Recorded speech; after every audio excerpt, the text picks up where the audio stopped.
Nah, bismillahirrahmanirrahim. Assalamualaikum warahmatullahi wabarakatuh. Perkenalkan, nama saya Rustam.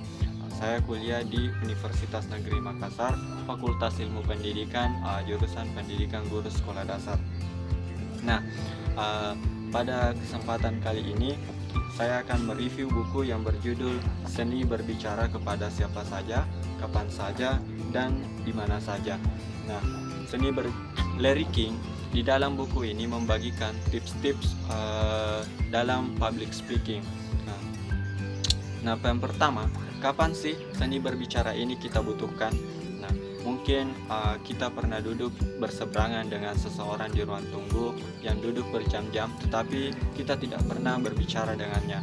Nah, kemudian mungkin saja kita pernah didadak untuk memberikan sambutan, atau didadak untuk memberikan pidato, atau bahkan kita adalah seorang yang disuruh untuk menawarkan sebuah produk kepada orang-orang banyak. Nah, tentunya kita membutuhkan sebuah tips atau sebuah skill yang dibutuhkan untuk berbicara dalam dunia public speaking. Nah, Larry King di dalam buku ini meramu semua situasi-situasi tersebut dan menyampaikan tips-tipsnya dalam dunia public speaking. Nah, setidaknya ada 7 hal penting di dalam buku ini. Ada 7 hal yang harus kita kuasai dalam berkomunikasi menurut situasi tertentu. Yang pertama, Anda perlu jujur terhadap setiap pembicaraan Anda. Anda perlu terbuka terhadap setiap pembicaraan Anda. Nah, sahabat sekalian, salah satu kendala dalam dunia public speaking adalah berusaha menutupi banyak hal tentang diri Anda kepada para audiens. Nah, berusaha untuk tidak terbuka tentang diri Anda kepada para audiens. Nah, tentunya dengan ketidakterbukaan Anda kepada audiens, tentu audiens juga akan tidak terbuka kepada Anda. Nah, dengan tidak terbukanya audiens, dengan tidak terbukanya Anda, tentu pembicaraan yang akan kita sampaikan akan menjadi lebih singkat.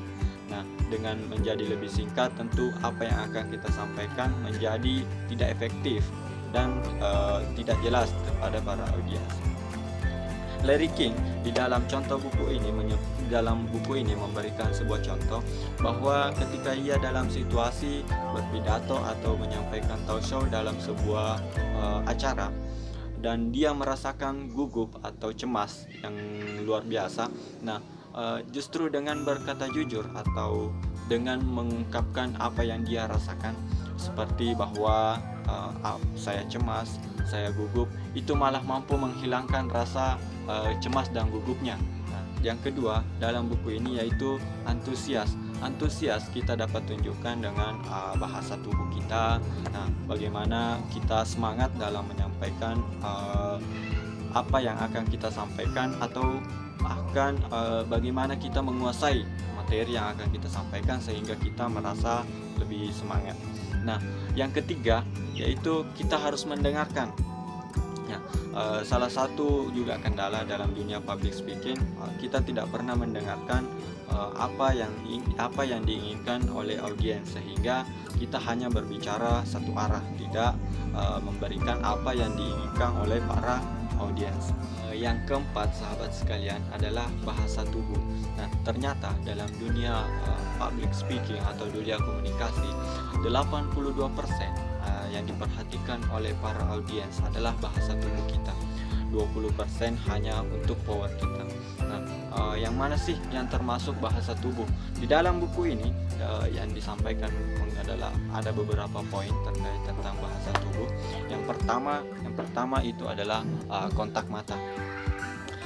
Dalam berbicara dalam dunia public speaking, kita perlu melakukan kontak mata dengan para audiens. Hal ini kita lakukan bahwa kita menunjukkan bahwa kita memperhatikan mereka, kita memperhatikan apa yang mereka sampaikan, atau kita memperhatikan terkait situasi-situasi yang ada di sekitar kita. Kemudian yang kedua, kita harus menunjukkan bahwa kita mengerti dengan apa yang mereka sampaikan kepada kita. Contoh dengan cara mengangguk-anggukkan kepala, itu menunjukkan bahwa kita mengerti dengan apa yang mereka sampaikan. Kemudian yang ketiga, gerakan tangan atau postur tubuh. Tentu hal ini sangat mendukung terkait apa yang kita sampaikan.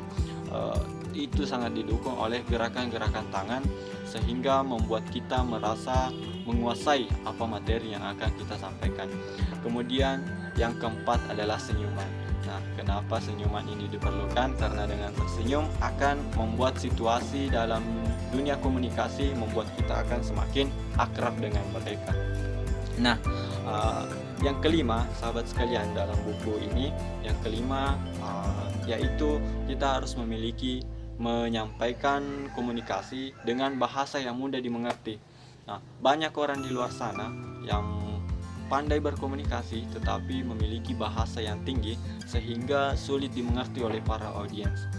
Contohnya, ada seorang yang ingin berkomunikasi tetapi karena hanya ingin menunjukkan bahwa dirinya pintar berbicara, dirinya pandai dalam berkomunikasi, sehingga membuat para audiensnya malah tidak mengerti dan membuat para audiensnya bingung, sehingga apa yang kita ingin sampaikan tidak dimengerti oleh para audiens kita. Yang keenam, yaitu memiliki selera humor. Nah, ternyata dalam dunia public speaking yang disenangi oleh para audiens itu adalah ketika kita memiliki selera humor. Nah, ketimbang kita menyampaikan sebuah materi atau menyampaikan pidato atau berkomunikasi, sepanjang komunikasi kita itu hanya isinya serius saja. Nah, ternyata audiens lebih menyenangi kalau kita menggunakan selera humor di sela-sela keseriusan itu. Tapi kata Larry King di dalam buku ini, kita harus berhati-hati dalam menyampaikan selera humor, karena jangan sampai itu malah menjadi bumerang buat kita sendiri. Nah, bagaimana yang dimaksud malah menjadi bumerang buat kita? Karena ketika kita menyampaikan humor dan itu tidak lucu, maka itu akan membuat kita malu sendiri. Nah, yang ketujuh, kita harus memiliki ragam perspektif atau mampu membaca dari berbagai sudut pandang, membaca situasi dari berbagai sudut pandang. Nah, dengan kemampuan kita membaca dari berbagai sudut pandang akan membuat kita lebih mudah memahami berbagai banyak audiens, sehingga apa yang akan kita sampaikan dapat dimengerti oleh para audiens kita. Nah, hal ini dapat kita lakukan dengan cara banyak membaca buku, mengikuti perkembangan zaman, sehingga kita lebih memiliki wawasan dan pengetahuan yang luas. Nah, mungkin itu saja sahabat sekalian yang sempat saya sampaikan terkait tentang review buku ini.